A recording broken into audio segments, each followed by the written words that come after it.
शांति। होली हंस में एक बार फिर से आपका स्वागत है, स्वागत है, स्वागत है। आज बाबा की अव्यक्त मुरली है 19/3/90 की। उड़ती कला का आधार, उमंग उत्साह के पंख। तो बाबा ने क्या कहा, उड़ती कला में वही आ सकते हैं जिनके उमंग उत्साह के पंख सदा लगे हुए हों। तो बाबा कह रहे हैं, आज सर्व बच्चों के स्नेह संपन्न मिलन भावना और संपूर्ण बनने का श्रेष्ठ कामना के शुभ उमंग उत्साह के वाइब्रेशन बाप दादा देख रहे हैं। हर बच्चे के अंदर, उससे भी इस कल्प में पहली बार मिलने वाले बच्चों का उत्साह और इस कल्प में अनेक बार मिलने वाले बच्चों का उत्साह उमंग अपना अपना है, जिसको आप अपनी भाषा में कहते हो नए बच्चे और पुराने बच्चे। लेकिन हैं सभी अति पुराने से पुराने। कब के पुराने हैं? 5000 वर्ष के पुराने हैं ना। बाबा से पहले भी मिले थे, क्योंकि पुरानी पहचान बाप की तरफ, ब्राह्मण परिवार की तरफ आकर्षित कर यहाँ लाई है। ऐसे तो नहीं आ गए। यह सिर्फ निशानी मात्र कहा जाता है कि नया और पुराना। तो नए बच्चों का उमंग उत्साह यही है कि थोड़े समय में बहुत आगे उड़ते हुए बाप के समान बन करके दिखाएं। पुराने बच्चों का यही श्रेष्ठ संकल्प है कि जो बाप दादा से पालना मिली है, खजाना मिला है, उसका रिटर्न बाप के आगे सदा रखते रहें। क्या रिटर्न है? कि औरों को भी आप समान बनाना। दोनों का उमंग उत्साह श्रेष्ठ है। सुना बाबा ने क्या कहा? दोनों का उमंग उत्साह श्रेष्ठ है, और यही उमंग उत्साह पंख बन उड़ती कला की ओर ले जाता है। उड़ती कला के पंख ज्ञान और योग तो है ही, लेकिन प्रत्यक्ष स्वरूप में सारी दिनचर्या में, हर समय, हर कर्म में, हर दिन नया उमंग उत्साह स्वतः ही उत्पन्न होता है। यहाँ उमंग उत्साह है, जहाँ उमंग उत्साह है वहीं उड़ती कला का आधार है। कैसा भी कार्य हो, चाहे सफाई का, बर्तन मांजने का हो, साधारण कर्म हो, लेकिन उसमें भी उमंग उत्साह नेचुरल और निरंतर होगा। ऐसे नहीं कि जब ज्ञान की पढ़ाई कर और करा रहे हैं, वह याद में बैठे हैं, किसी को बिठा रहे हैं, वह आध्यात्मिक सेवा में बिजी है, तो उस समय सिर्फ उमंग उत्साह हो। कला की निशानी नहीं। उड़ती कला की निशानी क्या है? क्या कह रहे हैं बाबा? चाहे साधारण से साधारण कर्म हो, लेकिन उमंग उत्साह साधारण हो जाए, यह उड़ती कला की निशानी नहीं है। उड़ती कला वाली श्रेष्ठ आत्मा के उमंग उत्साह के पंख सदा ही उड़ते रहेंगे। तो बाप दादा सभी बच्चों के उमंग उत्साह को देख रहे हैं। पंख तो सभी के हैं, लेकिन कभी कभी उमंग उत्साह में उड़ते उड़ते थक जाते हैं। कोई छोटा बड़ा कारण बनता है, अर्थात रुकावट आती है। कभी तो प्यार से पार कर लेते हैं, लेकिन कभी घबरा जाते हैं, जिसको आप लोग कहते हैं कंफ्यूज हो जाते हैं। इसलिए सहज पार नहीं करने के कारण थक जाते हैं, लेकिन थोड़ा थोड़ा थकते हैं, फिर भी लक्ष्य श्रेष्ठ है। मंजिल अति प्यारी लगती है, इसलिए उड़ने लग जाते हैं। रुकते हैं, फिर उड़ने लग जाते हैं। श्रेष्ठ लक्ष्य और प्यारी मंजिल और बाप के प्यार का अनुभव थकावट से, नीचे की स्थिति से ठहरने नहीं देता, इसलिए फिर से उड़ने लग जाते हैं। बाबा उड़ाते रहते हैं ना। तो बाप दादा बच्चों का ये खेल देखते रहते हैं, फिर भी बाप का प्यार रुकने नहीं देता, और प्यार में मेजॉरिटी पास है। इसलिए रुकावट कितना भी रोकने की कोशिश करे, और करती है, कभी कभी सोचते हैं बड़ी मुश्किल है, इससे तो जैसे थे वैसे बन जाए, लेकिन चाहते भी पास लाइफ में जाने का मज़ा नहीं आता, क्योंकि पहले तो इस परमात्मा प्यार और देहधारियों का प्यार, दोनों का अंतर सामने है। तो उड़ते उड़ते जब ठहरती कला में आ जाते हैं, तो दोस्तों के बीच में होते हैं और सोचते हैं इधर जाएं व उधर जाएं, कहाँ जाएं। लेकिन परमात्मा प्यार का अनुभव कंफ्यूज को सुरजीत कर देता है, और उमंग उत्साह के पंख मिल जाते हैं। इसलिए सोचते भी ठहरती कला से उड़ती कला में उड़ जाते हैं। बातें बहुत छोटी छोटी होती हैं लेकिन उस समय कमजोर होने के कारण बड़ी लगती हैं। जैसे शरीर की कमजोरी वाले को एक पानी का गिलास उठाना भी बड़ा मुश्किल लगता है, और जो हिम्मत वाला है उसको चाहे बाल्टी भी उठाना खेल लगता है। ऐसे ही छोटी सी बात बड़ी अनुभव करने लगते हैं। तो बाबा ने क्या कहा, तो उमंग उत्साह के पंख उड़ाते रहते हैं, तो उमंग उत्साह को कभी कम नहीं होने देना। रोज अमृत वेले अपने सामने सारा दिन किस स्मृति में उमंग उत्साह में रहे, ये वैरायटी उमंग उत्साह की पॉइंट इमर्ज करो। सिर्फ एक ही पॉइंट की मैं ज्योतिर्बिंदु हूँ, बाप भी ज्योतिर्बिंदु है, घर जाना है, फिर राज्य में आना है, यह एक ही बात कभी कभी बच्चों को बोर कर देती है। फिर सोचते हैं कुछ नया चाहिए। लेकिन हर दिन को मुरली में उमंग उत्साह की भिन्न भिन्न पॉइंट होती है। वह उमंग उत्साह को विशेष पॉइंट अपने पास नोट कर लो। हैं, इससे क्या होगा, जब पॉइंट नोट करेंगे तो बुद्धि में वो पिक्चर छप जाती है और फिर वो याद आने लगता है। बहुत बड़ी लिस्ट बना सकते हैं। डायरी में भी नोट करो तो बुद्धि में भी नोट करो। जब बुद्धि में इमर्ज ना हो तो डायरी में भी इमर्ज करो, डायरी से इमर्ज करो, और वैरायटी पॉइंट्स हर रोज नया उमंग उत्साह बढ़ाएगी। मनुष्य आत्मा का ये नेचर है कि वैरायटी पसंद आती है, इसलिए चाहे ज्ञान के पॉइंट्स मनन करो या रूह ध्यान करो, सारा दिन बिंदु याद करेंगे तो बोर हो जाएंगे। लेकिन बिंदु बाप भी है, बिंदु आप भी हो। संगम युग पर हीरो पाठधारी भी हो तो जीरो के साथ हीरो भी हो। सिर्फ जीरो नहीं हो, संगम युग पर हीरो होने के कारण सारे दिन में वैरायटी पार्ट बजाते हो। मुझे जीरो का सारे कल्प में क्या क्या पार्ट रहा, मुझे ऐसा सोचते हो कभी, मुझ जीरो का सारे कल्प में क्या क्या पार्ट रहा, और इस समय क्या हीरो पार्ट है, किसके साथ पार्ट है, बाबा के साथ है पार्ट, तो ये किसके साथ पार्ट है, कितना समय और क्या पार्ट बजाना है। इस वैरायटी रूप से जीरो बन के हीरो पार्ट की स्मृति में रहो। याद में भी वैरायटी रूप में, कभी बीज रूप स्थिति में रहो, हैं, कभी फरिश्ता रूप में, कभी रूह रिहान के रूप में रहो, कभी बाप के मिले हुए खजानों के एक एक रत्न को सामने लाओ। जिस समय जो रुचि हो उस रीति से याद करो। जिस समय जिस संबंध से बाप का मिलन हो, बाप का स्नेह चाहो, उस संबंध से मिलन मनाओ। इसलिए जो सर्व संबंध से बाप ने आपको अपना बनाया और आपने भी बाप को सर्व संबंध से अपना बनाया। सिर्फ एक संबंध तो नहीं है, वैरायटी है ना। लेकिन एक बात ध्यान में रखनी है कि सिवाय बाप के, सिवाय बाप की प्राप्तियों के व सिवाय बाप के खजानों के और कोई याद ना आए। वैरायटी प्राप्ति है, वैरायटी खजाने हैं, वैरायटी संबंध है, वैरायटी खुशी की बातें हैं, उमंग उत्साह की बातें हैं। उसी विधि से यूज करो। कितनी वैरायटीज हैं बाबा के पास, उसकी लिस्ट बनाओ।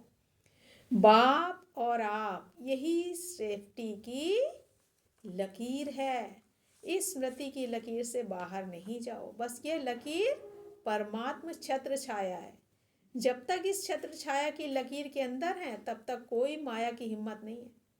फिर मेहनत क्या होती है, रुकावट क्या होती है, विघ्न क्या होता है, इन शब्दों से अविद्या हो जाएगी। जैसे आदि स्थापना के समय जब सतयुग की आत्माएं प्रवेश होती थी तो उन आत्माओं को विकार क्या होता है, दुख क्या होता है, माया क्या होती है, इन शब्दों की अविद्या रहती है। बच्चों को ये अनुभव है ना, पुराने तो इन बातों को जानते हैं।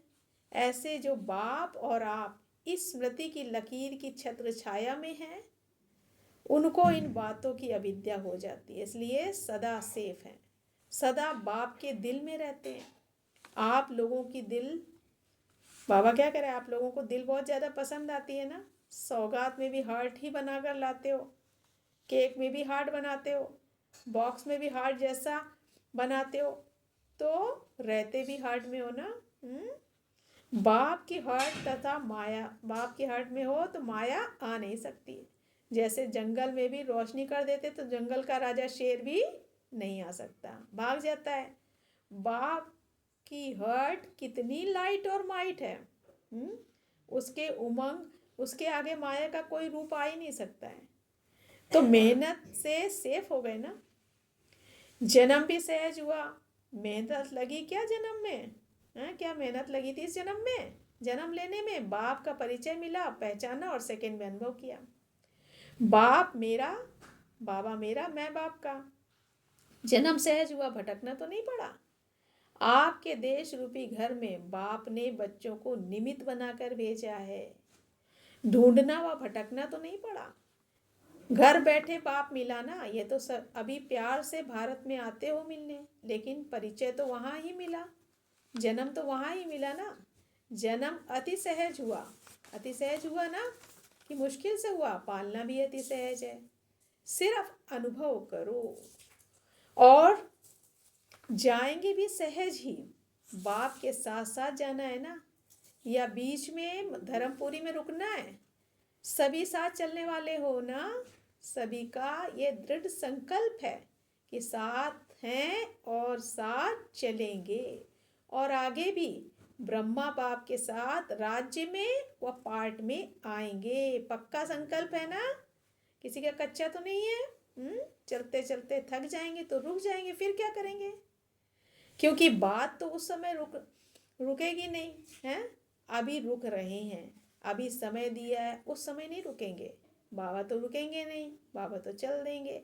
उस समय तो सेकंड में उड़ेंगे। कभी नए नए बच्चे के लिए लेट हुआ, लेकिन टू लेट का बोर्ड नहीं लगा है। तो बाबा ने कहा अभी टू लेट का बोर्ड नहीं लगा है, अभी तो नई दुनिया आने के लिए नए नए बच्चों के लिए रुकी हुई है। और यह भी लास्ट सो फास्ट और फर्स्ट नंबर तक पहुंच जाएं। सभी साथ जाने के लिए तैयार हो ना, जो इस कल्प में पहली बार आए हैं। बाप दादा मुबारक देते हैं। छोटे छोटे बच्चों पर बड़ों का प्यार होता है ना, तो बाप का और बड़े भाई बहनों का आप लोगों से विशेष प्यार है। लाडले हो गए ना, तो नए बच्चे लाडले हैं। चाहे नए हो पुराने हो, सभी के लिए फास्ट गति फर्स्ट आने की है। क्या है? बाबा ने कहा सभी के लिए फास्ट गति फर्स्ट आनी है। छत्र छाया में रहना, सदा दिल में रहना, ये सबसे सहज तीव्र गति है। अपने आप को कभी भी बोर नहीं करो। सदा अपने आप के लिए वैरायटी रूप में उमंग उत्साह इमर्ज करो। डबल विदेशी कभी कभी कोई यह भी सोचते हैं कि हमारा कल्चर और इंडिया का कल्चर बहुत फ़र्क है। इंडियन कल्चर कभी पसंद आता है, कभी नहीं आता है, लेकिन यह तो इंडियन कल्चर है ना, विदेशी का कल्चर है ये तो ब्राह्मण कल्चर है ना। ब्रह्मा कुमार ब्रह्मा कुमारी, ये नाम से सभी को पसंद है ना। ब्रह्मा बाप से बहुत प्यार है और बी के जीवन से भी अति प्यारी है। कभी कभी सफ़ेद कपड़ों के बजाय रंगीन कपड़े याद आते हैं, क्योंकि सफ़ेद कपड़े जल्दी मैले हो जाते हैं। दफ्तर में नहीं जाते हो, कहाँ भी ऐसे स्थानों पर जाते हो तो ड्रेस आप पहनते हो, और उसके लिए बाप दादा मना नहीं करते, लेकिन उसी वृत्ति में नहीं पहनो कि हमारा फॉरेन कल्चर है, यही मेरी पर्सनैलिटी है, इस रीति से नहीं पहनो। सेवा भाव से भल पहनो। पर्सनैलिटी के लक्ष्य से नहीं, ब्राह्मण जीवन का लक्ष्य हो। सेवार्थ आवश्यकतार्थ पहनते हो तो कोई मना नहीं है, लेकिन वह भी निमित्त बनी हुई आत्माओं की वेरीफाई कराओ। ऐसे नहीं कि बाप दादा ने तो छुट्टी दे दी है, आप मना क्यों करते हो? कभी कभी बहुत हंसी की बातें करते हैं, जो मतलब के अक्षर होते हैं वह याद रखते हैं, लेकिन उसके पीछे जो कायदे की बात होती है वह भूल जाते हैं। होशियारी तो बाप दादा को अच्छी लगती है, लेकिन होशियारी लिमिट में हो, अनलिमिट में ना हो। खाओ पियो पहनो खेलो, लेकिन लिमिट में। तो कौन सा कल्चर पसंद है? जो ब्राह्मण बाप का कल्चर व ब्रह्मा कुमार कुमारियों का कल्चर है, पसंद है ना। इन्हों में एक बात अच्छी है जो साफ बोल देते हैं, सभी एक जैसे नहीं है। कोई ऐसे हैं जो अपनी कमजोरी का वर्णन करते हैं, लेकिन विजयी विम्जिकल बन जाते हैं, बार बार वही स्मृति में लाते हैं, मैं कमज़ोर हूँ मैं कमज़ोर हूँ। ऐसे नाजुक नहीं बनो। विशेषताओं को भूल जाएंगे, कमजोरी को ही सोचते रहेंगे, यह नहीं करना। कमजोरी सुनाओ जरूर, लेकिन जब बाप को दे दी तो किसके पास रही? तुम्हारे पास या बाबा के पास? फिर क्यों यही सोचते हो कि मैं ऐसा हूँ? बाप को दे दिया ना। बाप दादा को पत्र लिख कमजोरियां देते हो, या पत्र लिख बाप दादा के कमरे में रख देते हो, फिर सोचते हो जवाब तो मिला नहीं। बाप दादा ऐसे जवाब नहीं देते हैं। हैं, सुना? बाप दादा कैसे जवाब देते हैं? जो कमी अपने दे दी, बाप दादा उसी जगह पर आपको शक्ति, खुशी, उमंग, उत्साह भर देते हैं। तो जो बाप दादा देता है वह लेते नहीं हो, सिर्फ सोचते हो कि जवाब तो नहीं मिला। जो बाप देता है उसको लेने का प्रयत्न करो, जवाब का इंतजार नहीं करो, शक्ति, खुशी लेते जाओ, फिर देखो कितना अच्छा उमंग, उत्साह रहता है। जिस घड़ी अपनी कमजोरी लिखते हो वह निमित्त बनी हुई आत्माओं को सुनाते हो तो दे दी माना खत्म। अभी मिला क्या है वह सोचो। बाप दादा के पास एक एक कितने पत्र आते हैं, बाप दादा उत्तर नहीं देता, लेकिन जो आवश्यकता है, जो कमी है, उसको भरने का रिटर्न देता है। बाकी याद प्यार तो रोज देते हैं। कोई दिन ऐसा है जो याद प्यार ना मिला हो? बाप दादा कभी सभी को रोज 2-3 पेज का पत्र लिखते हैं। मुरली इतना बड़ा पत्र तो रोज कोई भी किसी को नहीं लिखता है, हैं? कितना भी आपका प्यार हो, कोई ने इतना बड़ा पत्र लिखा है? मुरली पत्र है ना, आपकी बातों का रिस्पॉन्स होता है ना, तो इसी में अपने उत्तर देखेंगे हम। तो इतना बड़ा पत्र लिखते भी हैं, बोलते भी हैं। जो आप विशेष पत्र लिखते हो उसका विशेष रिटर्न भी करते हैं इसी में, क्योंकि लाडले सिखिलते हो ना, कई समय के बिछड़े हुए। बाप दादा रिटर्न में शक्ति और खुशी एक्स्ट्रा देते हैं। सिर्फ बुद्धि को सदा केयरफुल और क्लियर रखो तो टचिंग होगी। पहले भी सुनाया था, यह बात अपनी बुद्धि से निकाल दो। दो बातें भी रखी हुई, वो बातें भी रखी हुई होती हैं तो बुद्धि क्लियर नहीं होती है। इसलिए बाप जो रिटर्न देता है वह मिक्स हो जाता है। कभी मिक्स कर देते हो, कभी मिक्स कर देते हो। अपने दिमाग में पहले से उत्तर सोच के रखा है तो उसमें बाबा ने जो उत्तर दिया उसको मिक्स कर देते हैं, तो क्या होता है, उसमें कंफ्यूज हो जाते हैं। कभी कभी कोई बच्चे क्या करते हैं, आज हालचाल सुनाते हैं, कई सोचते हैं सेवा तो कर रहे हैं, लेकिन बाप का वायदा है कि मैं सदा मददगार हूँ। इन सेवा में तो मदद की नहीं, सफलता कम निकली। बाप दादा ने क्यों मदद की, क्यों नहीं मदद की? फिर सोचते हैं शायद मैं योग्य नहीं हूँ, मैं सेवा कर नहीं सकती हूँ, मैं कमजोर हूँ। व्यर्थ सोचते हैं। लेकिन अगर कोई बच्चा सेवा की मदद के लिए बाप के अगर संकल्प भी करता है, खुली दिल से करो, है ना, लेकिन उसका रिटर्न बाप दादा सेवा के समय विशेष मदद देते हैं। सिर्फ एक विधि अपनाओ, कैसी भी मुश्किल सेवा हो, लेकिन बाप की सेवा भी बुद्धि से अर्पण कर दो कि बाबा ये आपकी सेवा, हमारी सेवा नहीं। मैंने किया, सफलता नहीं हुई, मैं कहाँ से आया, मैं कहाँ से आया? बाप करण करावन हार की जिम्मेवारी भूल करके अपने ऊपर क्यों उठाई? तो फिर क्या होगा? ये रॉन्ग हो जाता है। बाप की सेवा है, बाप अवश्य करेगा। बाप को आगे रखो, अपने को आगे नहीं रखो। मैंने ये किया, ये मैं शब्द सफलता को दूर करता है, समझा? अच्छा, चारों ओर की सदा उमंग उत्साह में उड़ने वाले तीव्र पुरुषार्थी आत्माओं को, सदा बाप के दिल में रहने वाली विशेष मणियों को, सदा बाप और आप इस स्मृति की छत्र छाया में रहने वाले, सदा ठहरती कला गिरती कला से पार उड़ती कला में आगे बढ़ने वाले, सदा अपने को वैरायटी पॉइंट से खुशी और नशे में आगे बढ़ाने वाली श्रेष्ठ आत्माओं को बाप दादा का याद प्यार और नमस्ते। अच्छा वरदान बाबा ने दिया है, ब्राह्मण जीवन में अलौकिक मौजों का अनुभव करने वाले, कर्मों की गुहि गति के ज्ञाता भव। ब्राह्मण जीवन मौज का जीवन है, लेकिन मौज में रहने का अर्थ ये नहीं है कि जो आया वह किया मस्त रहा। ये अल्प काल के सुख की मौज, वह अल्प काल के संबंध संपर्क की मौज सदा काल के प्रसन्न चित्त स्थिति से भिन्न है। जो आया वह बोला, जो आया वह किया, हम तो मौज में रहते हैं। ऐसे अल्पकाल के मौजी मत बनो, सदा काल की रूहानी अलौकिक मौज में रहो। यही अर्थात ब्राह्मण जीवन है। मौज के साथ कर्मों की गुही गति के ज्ञाता भी बनो कि जो कर्म मैं कर रहा हूँ उसका क्या नतीजा होने वाला है।